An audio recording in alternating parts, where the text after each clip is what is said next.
president emeritus of Push the Rock, was telling me a great story the other day.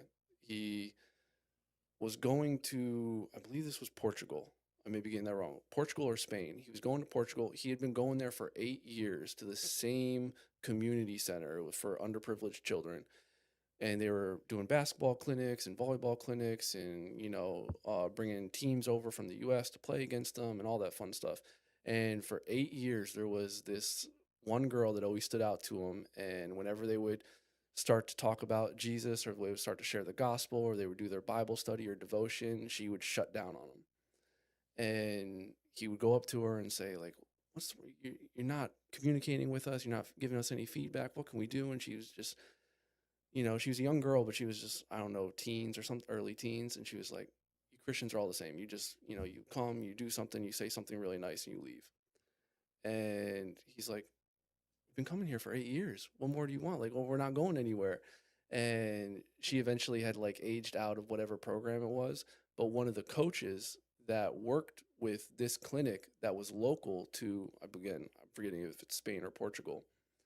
One of the coaches that was local contacted David Walton just recently and said that this particular girl is now a Christian running some of the sports camps and everything in a different part of the country.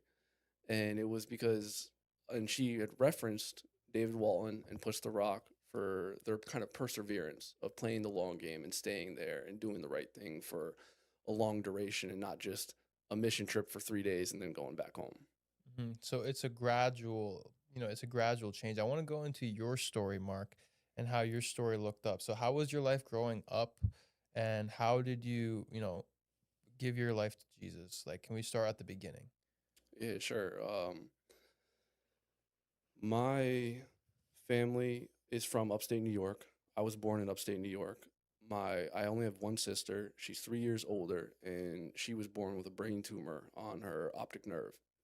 That eventually caused her to go blind when she was 4 years old because they had to cut her optic nerve to do a bunch of different brain surgeries.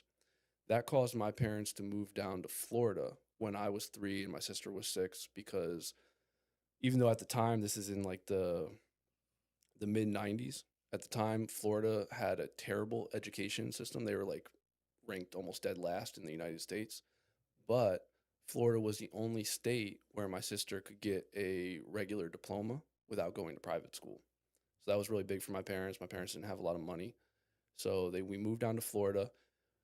And the reason I'm telling you this is because my sister's illness and all of the medical bills and everything play a huge role in what I'm going to tell you next.